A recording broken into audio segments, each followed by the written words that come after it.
നമസ്കാരം. ഞാൻ ഈ പ്രവാസി പെൻഷനോ അല്ലെങ്കിൽ ഇൻഷുറൻസോ ഇതൊക്കെ സംബന്ധിച്ച് പറയുമ്പോഴും അല്ലെങ്കിൽ അതിനായിട്ട് പ്രവർത്തിക്കുമ്പോഴും പലരും പറയുന്നത് ഇതിൻ്റെ രാഷ്ട്രീയ താല്പര്യത്തിൻ്റെ അടിസ്ഥാനത്തിൽ പറയുന്നതാണ്.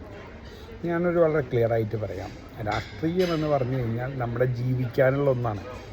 അതായത് മനുഷ്യൻ്റെ ജീവിതത്തിൽ ഭൗതിക സാഹചര്യത്തിൽ മെച്ചപ്പെടുത്തുന്ന സാഹചര്യം ഉണ്ടാക്കുന്നതിനാണ് ഈ രാഷ്ട്രീയ പ്രവർത്തനം അല്ലെങ്കിൽ സാമൂഹ്യ പ്രവർത്തനമൊക്കെ നടത്തുന്നത്. അപ്പോൾ ഇതെൻ്റെ ജീവിതോപാധിയല്ല. ഞാൻ എൻ്റേതായ തൊഴിൽ ചെയ്ത് ജീവിക്കുന്ന ഒരു പ്രവാസിയായിട്ടുള്ള ആളാണ്. പക്ഷേ എനിക്ക് എൻ്റെ കൃത്യമായ രാഷ്ട്രീയ അഭിപ്രായമുണ്ട്.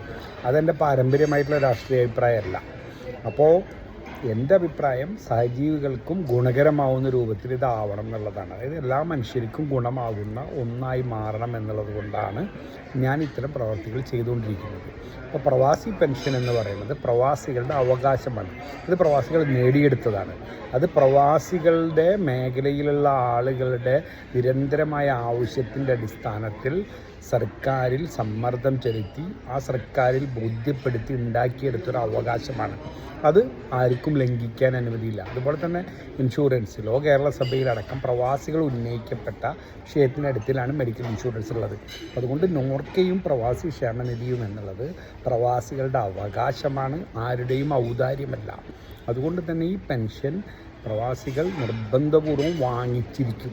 അപ്പോൾ അതിന് നമ്മൾ ചെയ്യേണ്ട അടിസ്ഥാന കാര്യം എന്ന് പറയുന്നത് നമ്മളിതിലെല്ലാവരും ചേരാത്തവരൊക്കെ ചേരുക. നോർക്കയിലാണെങ്കിലും നോർക്ക ഐ ഡി എടുക്കുക, അതുപോലെ തന്നെ പ്രവാസി ക്ഷേമനിധിയിലും ചേരുക, ക്ഷേമനിധിയിൽ അംശാദായം കൃത്യമായിട്ട് അടക്കുക, പരമാവധി ക്ഷേമനിധി അംഗങ്ങൾ കൂടുക, 60 വയസ്സായവർക്ക് നിർബന്ധമായും പെൻഷൻ കിട്ടുക, ഇല്ലെങ്കിൽ വാങ്ങിച്ചെടുക്കുക.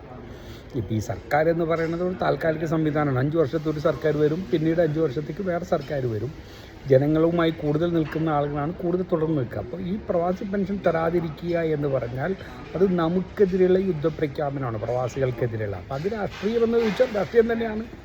ഈ പ്രവാസികൾക്ക് അനുകൂലമായി പ്രവാസി പെൻഷൻ ഉണ്ടാക്കിയത്, നോർക്ക ഉണ്ടാക്കി ഒക്കെയുള്ള രാഷ്ട്രീയവുമായിട്ടാണ് എനിക്ക് ബന്ധം. കാരണം ഞാൻ എൻ്റെ ജീവിതവുമായി ബന്ധപ്പെട്ട് നിൽക്കുന്നു. ഇതുപോലെ തന്നെയാണ് ഓരോ മനുഷ്യനും രാഷ്ട്രീയം തീരുമാനിക്കേണ്ടത്. അല്ലാതെ വേറെ ആർക്കോ വേണ്ടി ജയിപ്പിടിക്കാനുള്ളതല്ലല്ലോ രാഷ്ട്രീയം. നമ്മുടെ ജീവിത നിലവാരം ഓരോ മനുഷ്യൻ്റെയും പ്രാദേശികമായും സാമൂഹ്യമായും നമ്മുടെ ജീവിത നിലവാരം ഉയർത്തുന്നതിനാണ്. ആ ജീവിത നിലവാരം ഉയർത്തുന്നതിന് ജനങ്ങൾക്കൊപ്പം നിൽക്കുന്ന രാഷ്ട്രീയ ഭാഷയമാണ് ഞാൻ പറയുന്നത്.